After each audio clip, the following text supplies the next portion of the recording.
Back with us on the Sportsman Zone. Chelsea travelled to Old Trafford today to face a struggling Manchester United in English Premier League action. We have highlights. Jorginho again taking it on inside the penalty area, setting up Conte. And David De Gea very grateful. Jorginho to James. Havertz, good save again.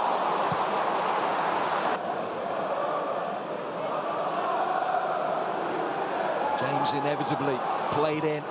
Time for him to fire it in. Havertz helping it on, and there's the goal. Beautifully taken by Alonso. Contemporary manager, they've seen it all before.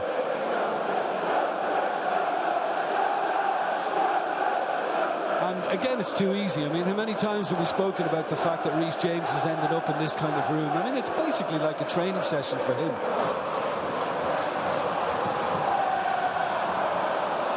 Matic. Here's an immediate chance for a response.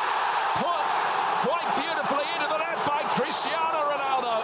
A lead that lasted barely 2 minutes.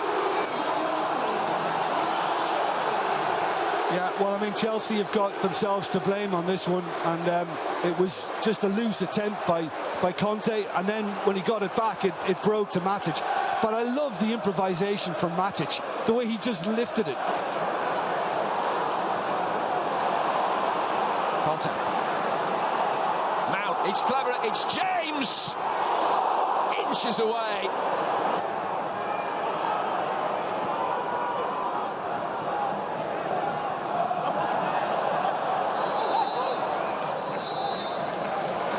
A point apiece, hardly an island amidst the sea of frustration for Ralph Rangnick and Manchester United, but at least it is a positive result for them.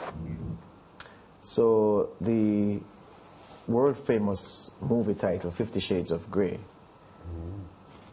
I can adapt it to say that every time I watch Manchester United, it's like I'm in a project, a reality show, 50 Shades of Awful. Today was awful. How Chelsea didn't score 5? Well, David De Gea is to be credited, and then their own profligacy in finishing. It was really bad finishing by Chelsea, especially Havertz and Timo Werner, who missed some chances that they really ought to have put away. But Manchester United drawing 1-1 with Chelsea, we have to see that as a good result for the United, but a terrible result for Chelsea, because everybody beats Manchester United these days. Yeah, and you're so right. Chelsea would walk away from today's game feeling as if, you know, they lost completely. Like, they didn't get any of the points, especially because Manchester United, based on their form for a long time now, you know, they've been very, very dismal. So I'd say, you know, Chelsea, who is actually competing for a top 4 spot, would be very disappointed. Manchester United, based on what we saw today, and just mathematically, I think they're out where the top 4 is concerned. For a long time, yeah. They played 2 games more than Arsenal, and are trailing by 5 points. So, yeah, it's impossible for them to finish top 4. But Cristiano Ronaldo today, again, you know, it doesn't matter what people say about him, where age is concerned or anything. You know, many people thinking that, you know, he's too old to be playing, or maybe he should give the youngsters a chance. Whenever I hear those criticisms, especially surrounding Manchester United right now, it annoys me, because Cristiano Ronaldo is the difference maker and has been the difference maker this season. The only glimmer of hope for the team. And, well, you mentioned David De Gea today. But whenever there's a shift in the result during a match, it's usually Cristiano Ronaldo stepping up. So, you know, he has been the only glimmer of hope for y'all. A question for you, George. Did Man United miss Harry Maguire today? Absolutely not. Oh, they didn't? No. Because I was saying they gave up 7 goals in their last 2 matches, and gave up only 1 today. Yeah. No, they didn't miss him. They didn't miss him at all, Lance. But the defense was still poor. Yeah, because it's a systemic issue along with weak personnel.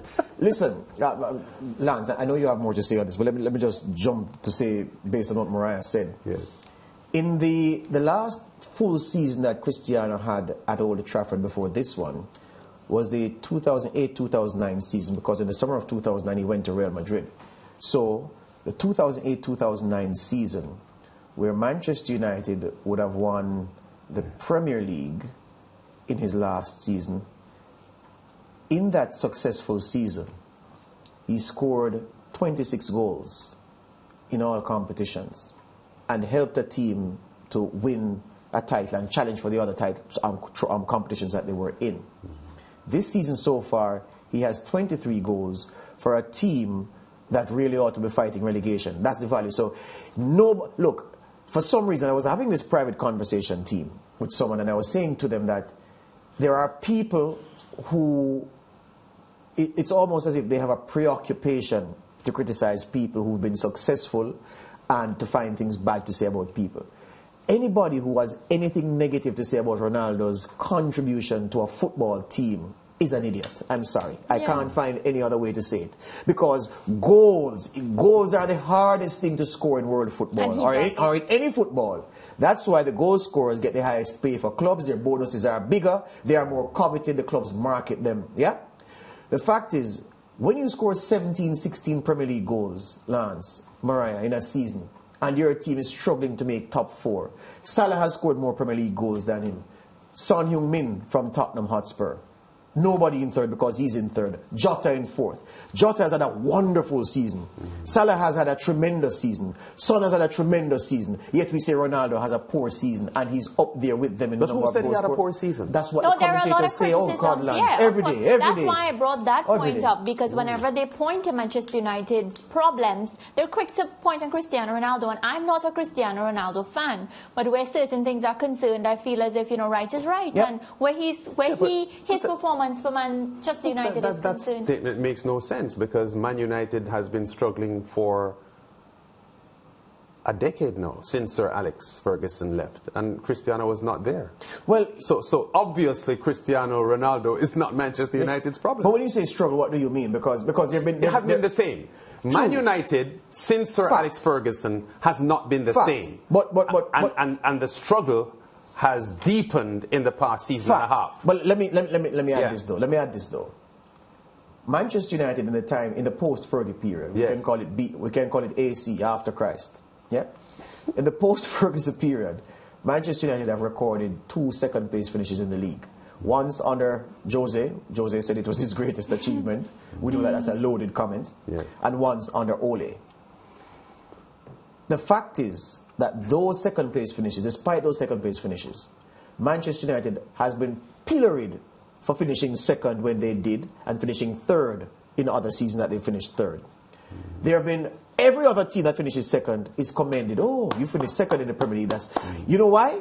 Because of the standards and the reputation and the expectations. And I'm saying to Manchester United fans, look, we're all in a tough period, and I say we because I'm only on leave, Lance. Because if I'm on leave from Sportsmax, when I'm on leave from Sportsmax, you're still on staff. I'm still getting my pay. Yes. I'm still using the company phone. Yes. I'm still going to places, and they recognize me as Sportsmax, even though I am me. I'm just saying, yeah. There you go. I'm just saying that I'm on leave, and I can say we.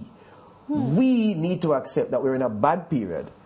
There is nothing that Manchester United fans can say to quarrel with any other fan of any other team that is doing well right now, because we're not there. We should just sit and take the criticism. We have to take it, because City is doing better than us, Liverpool are doing better than us, Chelsea doing better than us, Arsenal doing... I just have to say something. Arsenal doing better than us. I just have to say something in defense of Manchester United's management. Now, when you go on leave, it's because Sportsmax and the management team, they allow you to go on leave. No. You would have requested. No. I don't. You know what? Let me not damage your point. Go ahead. But go ahead. So you just pick up yourself and go without telling anybody? No. According to the labor laws, Mariah, I am due leave. Right. So when it's not that the largesse of anybody. All right. So you are in. Continue your point. I told you to continue. He has to apply for the leave. So that's the point you're making. Yeah. He has to apply for the leave. So it's an administrative exercise. Yes, but you apply for the leave, Joe. Yes, it's an administrative exercise. But go ahead, Mariah. I don't think he has made any application to Manchester United's management. And based on the fans, the Manchester United fans that I have met on the road and whatnot, the first thing that they come up to me and say is, tell George, don't bother to come back, Manchester United. Yes. So, I don't know. Mariah, even Lance would agree. Even me. Even Lance would agree. Go ahead, I'm waiting. Even Lance would agree that Manchester United needs somebody like me. They need an advocate. They need someone who can contextualize situations that they find themselves in and advocate on their behalf. George, It's simple. Okay, so what's the purpose? Is it to help your team get back to winning ways? Because the route that you've taken, it hasn't been benefiting the club. No, but I accept that we are systemically bad.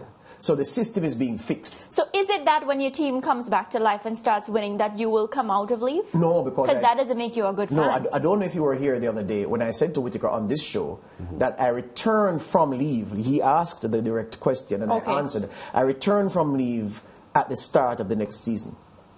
You don't How do you feel about that being a fellow Manchester United fan? Don't you feel as if he's only there for the good times? He's an adult. He's entitled to his own decisions. And that's a great comeback. But he is. Is it time to go to break? No, not yet. Both not of them yet. are getting out of hand. Anyway, hold on. Chelsea, this display by Chelsea leaves me worried about the FA Cup final. Because I didn't see enough from Chelsea on the sharp end in terms of finishing to suggest they can hurt Liverpool. It's one thing to create chances against Manchester United because that doesn't mean you're a good team because everybody creates goal-scoring chances against Manchester United. So to create chances and not take them suggests to me that the Chelsea malaise from the Abramovich issue and everything else, that team is still not stable and I'm worried about them in that FA Cup So final. why would you be worried, George? Because for competition's sake, it would be good if the titles in English football can be shared up. No, but you said the opposite 3 days ago. No, I didn't say the opposite. Yes, you did. No. I said that it would be good for Liverpool to win everything. It would be a great story. And you actually wanted it. That's what you said. You did. So why would you not be worried that a team is not playing well enough to threaten them? Because I don't want to see a bloodbath in the FA Cup final. Oh, you don't? No. So you want Liverpool to win, but you don't want them to win by 4-0? No, I nuanced my comment. I said it would be great for Liverpool to win everything. It was a fantastic story. George, you need to get your story and stick to it. But I am. All these use of words and nuance and mixing up words and then I am. You need to sort yourself out. Let's take a look at the table. I am. All right, Manchester City in front, 80 points. They've played 33 games. Liverpool second, same amount of games, 79 points. Chelsea in third on 66 and Arsenal fourth position on 60. Where's Manchester United? Sixth, 55 points, and West Ham United after today, 52. Anything about the Can you look at the goals against column?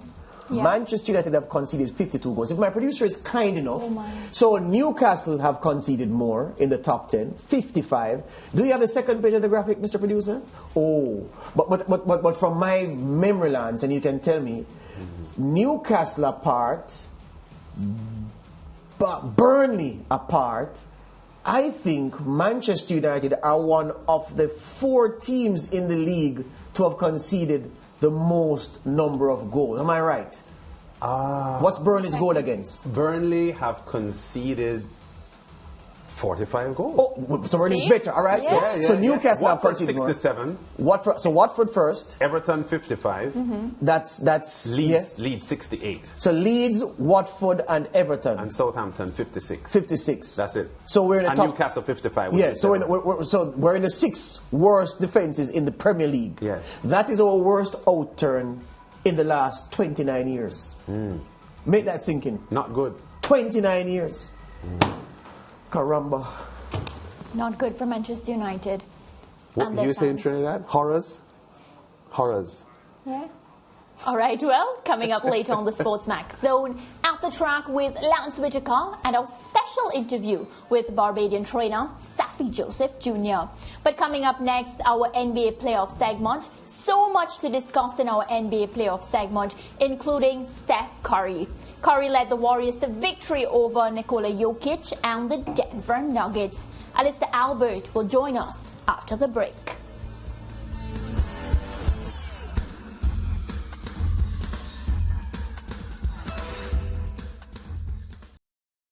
Thank you for watching Sportsmax on YouTube. Don't forget to like, share, subscribe, and to click the notification bell to stay informed.